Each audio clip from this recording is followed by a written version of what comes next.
ഉൽപ്പത്തി 9-ാം അധ്യായം. നോഹയുമായി ഉടമ്പടി. നോഹയെയും പുത്രന്മാരെയും അനുഗ്രഹിച്ചുകൊണ്ട് ദൈവം പറഞ്ഞു, സന്താനപുഷ്ടിയുണ്ടായി പെരുകി ഭൂമിയിൽ നിറയുവിൻ.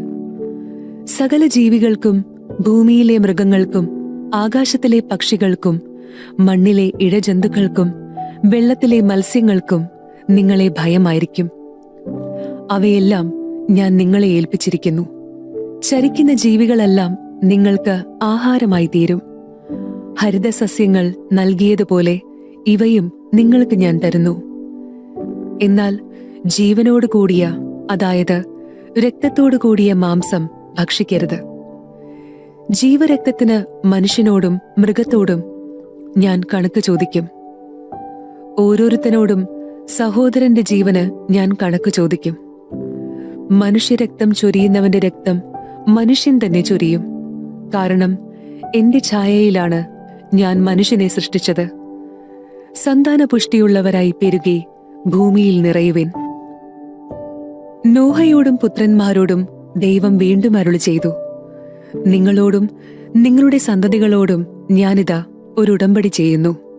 അതോടൊപ്പം നിന്റെ കൂടെ പെട്ടകത്തിൽ നിന്ന് പുറത്തുവന്ന ജീവനുള്ള സകലതിനോടും, പക്ഷികൾ, കന്നുകാലികൾ, കാട്ടുജന്തുക്കൾ എന്നിവയോടും നിങ്ങളുമായുള്ള എന്റെ ഉടമ്പടി ഞാൻ ഉറപ്പിക്കുന്നു.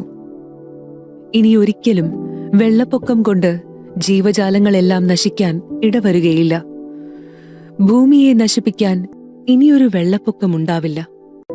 ദൈവം തുടർന്നരുളി ചെയ്തു, എല്ലാ തലമുറകൾക്കും വേണ്ടി നിങ്ങളും സകല ജീവജാലങ്ങളുമായി ഞാൻ സ്ഥാപിക്കുന്ന എന്റെ ഉടമ്പടിയുടെ അടയാളം ഇതാണ്. ഭൂമിയുമായുള്ള ഉടമ്പടിയുടെ അടയാളമായി മേഘങ്ങളിൽ എന്റെ വില്ല് ഞാൻ സ്ഥാപിക്കുന്നു.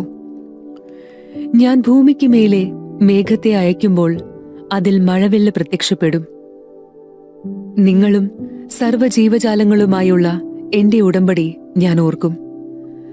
സർവ്വജീവനെയും നശിപ്പിക്കാൻ പോരുന്ന ഒരു ജലപ്രളയം ഇനി ഒരിക്കലും ഉണ്ടാകുകയില്ല. മേഘങ്ങളിൽ മഴവില്ല് തെളിയുമ്പോൾ ഭൂമുഖത്തുള്ള എല്ലാ ജീവജാലങ്ങളുമായി ചെയ്ത എന്നേക്കുമുള്ള ഉടമ്പടി ഞാൻ ഓർക്കും. ദൈവം നോഹയോട് അരുളി ചെയ്തു, ഭൂമുഖത്തുള്ള സകല ജീവികളുമായി ഞാൻ സ്ഥാപിക്കുന്ന ഉടമ്പടിയുടെ അടയാളം ഇതായിരിക്കും. നോഹയുടെ പുത്രന്മാർ. പെട്ടകത്തിൽ നിന്ന് പുറത്തിറങ്ങിയ നോഹയുടെ പുത്രന്മാർ ഷേം, ഹാം, യാഫത്ത് എന്നിവരായിരുന്നു. ഹാം ആയിരുന്നു കാനാന്റെ പിതാവ്. ഇവരാകുന്നു നോഹയുടെ 3 പുത്രന്മാർ. ഇവർ വഴിയാണ് ഭൂമി ജനങ്ങളെ കൊണ്ട് നിറഞ്ഞത്. നോഹ ഭൂമിയിൽ കൃഷി ചെയ്യാൻ തുടങ്ങി. അവനൊരു മുന്തിരിത്തോട്ടം വെച്ചുപിടിപ്പിച്ചു. വീഞ്ഞു കുടിച്ച് മത്തനായി നോഹ കൂടാരത്തിൽ നഗ്നനായി കിടന്നു. കാനാന്റെ പിതാവായ ഹാം താൻ പിതാവിനെ നഗ്നനായി കാണുകയും അക്കാര്യം പുറത്തുണ്ടായിരുന്ന തന്റെ 2 സഹോദരന്മാരോട് പറയുകയും ചെയ്തു. ഷേമും യാഫത്തും ഒരു തുണിയെടുത്ത് തങ്ങളുടെ തോളിലിട്ട് പുറകോട്ട് നടന്നു ചെന്ന് പിതാവിന്റെ നഗ്നത മറച്ചു. അവർ മുഖം തിരിച്ചു പിടിച്ചിരുന്നതുകൊണ്ട് പിതാവിന്റെ നഗ്നത കണ്ടില്ല. ലഹരി വിട്ടുണർന്ന നോഹ തന്റെ ഇളയ മകൻ ചെയ്തതെന്തെന്നറിഞ്ഞു. അവൻ പറഞ്ഞു, കാനാൻ ശപിക്കപ്പെടട്ടെ. അവൻ തന്റെ സഹോദരർക്ക് ഹീനമായ ദാസ്യവേല ചെയ്യുന്നവനായി തീരും. അവൻ തുടർന്നു പറഞ്ഞു, ഷേമിന്റെ കർത്താവായ ദൈവം വാഴ്ത്തപ്പെട്ടവനാകട്ടെ. കാനാൻ ഷേമിന്റെ ദാസനായിരിക്കട്ടെ.